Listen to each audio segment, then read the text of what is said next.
পাকিস্তানের সেনাপ্রধান সৈয়দ আসিম মনির field marshal পদে উন্নীত হবার পর ২০২৫ সালের আগস্ট মাসের প্রথম সপ্তাহে দ্বিতীয়বারের মতো ডোনাল্ড ট্রাম্পের সাথে সাক্ষাৎ করতে যান। সেখান থেকে দেশে ফেরার পথে বেলজিয়ামের রাজধানী ব্রাসেলসে যাত্রা বিরতি নেন। সেখানে তিনি প্রবাসী পাকিস্তানিদের একটি অনুষ্ঠানে যোগ দেন। সেই অনুষ্ঠানে পাকিস্তানের প্রবীণ সাংবাদিক সোহেল ওয়ারাইচ উপস্থিত ছিলেন। সেখানে সেনাপ্রধানের সাথে তার একান্তে আলাপচারিতা হয়। সাংবাদিক সোহেল ওয়ারাইচ সেই আলাপচারিতা নিয়ে একটি বিশেষ কলাম লেখেন। ২০২৫ সালের ১৬ আগস্ট উর্দু পত্রিকা জং-এ সেটি প্রকাশিত হয়। তাতে আসিম মনিরের এক বিস্ফোরক মন্তব্য প্রকাশ হয়ে যায়। সাংবাদিক সোহেল ওয়ারাইচের প্রশ্নের জবাবে ফিল্ড মার্শাল আসিম মনির বলেন, আল্লাহ আমাকে এই দেশের অভিভাবক মনোনীত করেছেন। এছাড়া ইমরান খানের দল পিটিআইয়ের সাথে রাজনৈতিক সমঝোতার বিষয়েও প্রশ্ন করা হয়।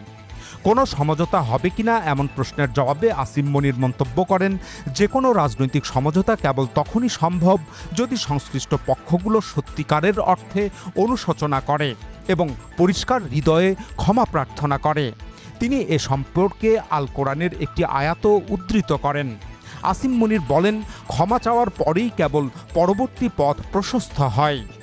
এভাবে আসিম মনির নিজেকে আল্লাহর মনোনীত অভিভাবক দাবি করাই সামাজিক যোগাযোগ মাধ্যমে ব্যাপক সমালোচনার জন্ম দেয়।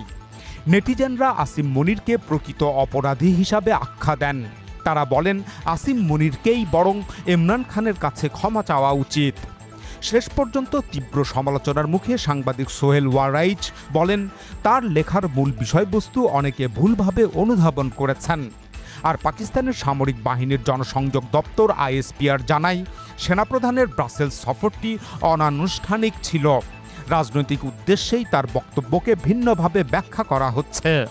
ইমরান খান ক্ষমতাচ্যুত হবার ৭ মাস পর আসিম মনির ২০২২ সালের ২৯ নভেম্বর জেনারেল বাজওয়ার স্থলে নতুন সেনাপ্রধান হিসাবে দায়িত্ব গ্রহণ করেন।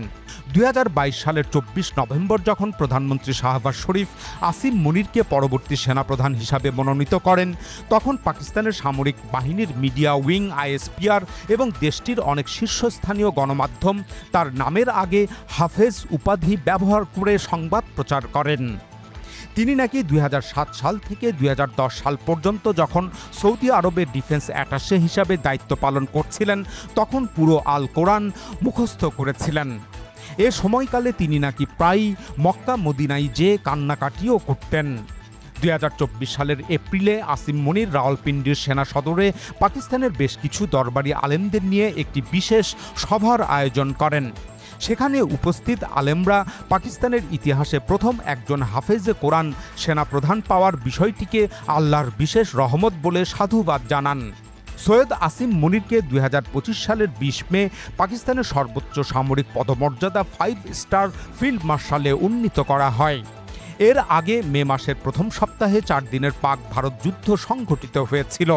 সেই যুদ্ধের অজুহাতেই প্রধানমন্ত্রী শাহবাজ শরীফের সরকার এই পদোন্নতির অনুমোদন দেয়। এরপর ফিল্ড মার্শাল আসিম মনিরের সৌভাগ্যের দরজা আরও প্রসারিত হয়। ২০২৫ সালের নভেম্বরে পাকিস্তানের সংবিধানে ২৭তম সংশোধনী আনা হয়। এর মাধ্যমে দেশটির সামরিক কমান্ড কাঠামোয় বড় ধরনের পরিবর্তন করা হয়। আগের কাঠামোতে পাকিস্তানের ৩ বাহিনীর স্বতন্ত্র কমান্ড ছিল, যেখানে সেনাবাহিনীর প্রধান বা চিফ অফ আর্মি স্টাফ সংক্ষেপে কোয়াস ছিলেন কেবলমাত্র স্থলবাহিনীর প্রধান। তার অধীনে নৌ ও বিমান বাহিনীর প্রধানরা ছিলেন না। তখন ৩ বাহিনীর প্রধানরা নিজ নিজ ক্ষেত্রে স্বাধীন ছিলেন, তবে তারা একটি জয়েন্ট কমিটির মাধ্যমে সমন্বয় করে কাজ করতেন। সেই কমিটির প্রধানের পদটিকে chairman joint chief of staff committee বা সংক্ষেপে CJCSC বলা হতো। এই পদে দায়িত্ব পালন করতেন একজন 4 স্টার জেনারেল এবং এই পদটিই দেশের পারমাণবিক অস্ত্রের প্রশাসনিক ব্যবস্থাপনা দেখভাল করত। এখন পরিবর্তিত কাঠামোয় একটি চিফ অফ ডিফেন্স ফোর্সেস বা CDF পদ সৃষ্টি করা হয়েছে। পাকিস্তানের সেনাপ্রধান বা চিফ অফ আর্মি স্টাফ বা কোয়াস একই সঙ্গে চিফ অফ ডিফেন্স ফোর্সেস বা CDF পদটিও গ্রহণ করবেন। আর এই CDF পদটির অধীনেই নৌ ও বিমান বাহিনীর প্রধানরাও আসবেন। অর্থাৎ একই ব্যক্তি সেনাবাহিনীর প্রধান এবং একই সঙ্গে 3 বাহিনীর সর্বোচ্চ সামরিক কমান্ডার হবেন। এছাড়া তিন বাহিনীর মধ্যে সমন্বয়কারী সেই chairman joint chief of staff committee বা সিএসসি পদটি সম্পূর্ণভাবে বিলুপ্ত করা হয়। এর পরিবর্তে commander of the national strategic command, সংক্ষেপে CNSC পদ চালু করা হয়। এই পদেরও দায়িত্বে থাকবেন একজন 4 স্টার জেনারেল এবং তিনি পারমাণবিক অস্ত্রের প্রশাসনিক ব্যবস্থাপনা দেখভাল করবেন। তবে তিনি সম্পূর্ণভাবে CDF এর অধীনে থাকবেন। এভাবে নতুন কাঠামোতে পাকিস্তানের সকল সামরিক ক্ষমতা এক ব্যক্তির হাতে কেন্দ্রীভূত করা হয়। সংবিধানের এই ২৭তম সংশোধনীর ২৪৩ অনুচ্ছেদ অনুযায়ী কোনো সামরিক কর্মকর্তাকে ফিল্ড মার্শাল কিংবা marshal of the air force কিংবা অ্যাডমিরাল অফ দ্য ফ্লিট এমন 5 স্টার সামরিক পদমর্যাদায় উন্নীত করা হলে তিনি আজীবন তার পদের সুযোগ সুবিধা ধরে রাখবেন এবং আজীবন ইউনিফর্ম পরার অধিকারী হবেন। এছাড়া এই সংশোধনী অনুযায়ী 5 স্টার সামরিক পদমর্যাদাধারী কর্মকর্তা দায়িত্বে থাকাকালীন কিংবা অবসর গ্রহণের পর যে কোনো ধরনের ফৌজদারি বা দেওয়ানি মামলা থেকে আজীবন সম্পূর্ণ দায় মুক্তি পাবেন। কোনো আদালতেই তাকে জবাবদিহিতার আওতায় আনা যাবে না। এছাড়া একজন 5 স্টার সামরিক কর্মকর্তাকে তার পদ থেকে সরাতে হলে পার্লামেন্টের 2/3 সংখ্যাগরিষ্ঠ ভোটের প্রয়োজন হবে, অর্থাৎ একজন প্রধানমন্ত্রীর অপসারণের মতো সাধারণ সংখ্যাগরিষ্ঠতা ভোটের মাধ্যমে তাকে সরিয়ে দেওয়া যাবে না। ফিল্ড মার্শাল আসিম মনির এখন পাকিস্তানের সশস্ত্র বাহিনীর CDF। এই CDF পদের মেয়াদকাল 5 বছর, প্রয়োজনে আরও 5 বছরের জন্য তা বাড়ানো যাবে। পাকিস্তানের প্রেসিডেন্ট 2025 সালের ডিসেম্বরে তাকে এই পদে নিয়োগ দিয়েছেন, ফলে তার এই পদে থাকা কমপক্ষে 2030 সাল পর্যন্ত নিশ্চিত হয়েছে এবং ভবিষ্যতে 2035 সাল পর্যন্ত তিনি থাকতে পারবেন। সেই সাথে তিনি যাবতীয় মামলা মোকদ্দমা থেকে আমৃত্যু দায় মুক্তি লাভ করেছেন, কিন্তু এতেও তিনি নিজেকে নিরাপদ ভাবতে পারেননি। এ কারণে সর্বশেষ গত 20 আগস্ট পাকিস্তানের জাতীয় সংসদে আরেকটি বড় আইন পাশ হয়েছে, যার নাম দেওয়া হয়েছে ডিফেন্স ফোর্সেস অ্যাক্ট 2026। এই নতুন আইনের মাধ্যমে CDF আসিম মনিরকে এক চরম আইনি ক্ষমতা দেওয়া হয়েছে। এখন তিনি চাইলে 3 বাহিনীর যে কোনো কর্মকর্তাকে সরাসরি চাকরি থেকে বরখাস্ত করা, চাকরিতে বহাল রাখা কিংবা তাদের অবসরের বয়সসীমা নিজের ইচ্ছামতো পরিবর্তন করার একক ক্ষমতা ভোগ করবেন। অর্থাৎ ফিল্ড মার্শাল আসিম মনির পাকিস্তান সশস্ত্র বাহিনীর অভ্যন্তরে নিজের জন্য একটি বিশ্বস্ত বলয় তৈরি করার ক্ষমতা লাভ করেছেন। অনেক পর্যবেক্ষকদের মতে এটি তিনি শুধু নিজের নিরাপত্তার জন্যই করছেন না, বরং একই সাথে ইমরান খানকে চিরতরে শেষ করে দেওয়ার পর যেন কোনো প্রতিক্রিয়া তৈরি হতে না পারে সেজন্যই এটি করে থাকতে পারেন। ফিল্ড মার্শাল আসিম মনিরের পিতার নাম সৈয়দ সরওয়ার মুনির শাহ। তিনি রাওয়ালপিন্ডির লালকুর্তিতে অবস্থিত একটি টেকনিক্যাল হাই স্কুলের প্রধান শিক্ষক ছিলেন। এর পাশাপাশি তিনি স্থানীয় মসজিদ আল কুরাইশ এর একজন সম্মানিত ইমাম ও খতিব ছিলেন।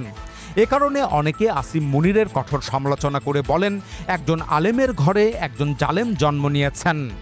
ফিল্ড মার্শাল আসিম মনিরের সেনাপ্রধান পদে নিয়োগদান নিয়েও যথেষ্ট বিতর্ক তৈরি হয়েছিল।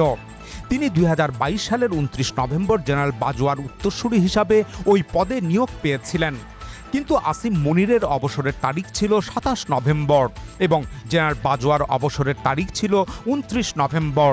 তাই বাস্তবে 29 নভেম্বরের পর আসিম মনির আর সেনাবাহিনীতে কর্মরত থাকার কথা ছিল না।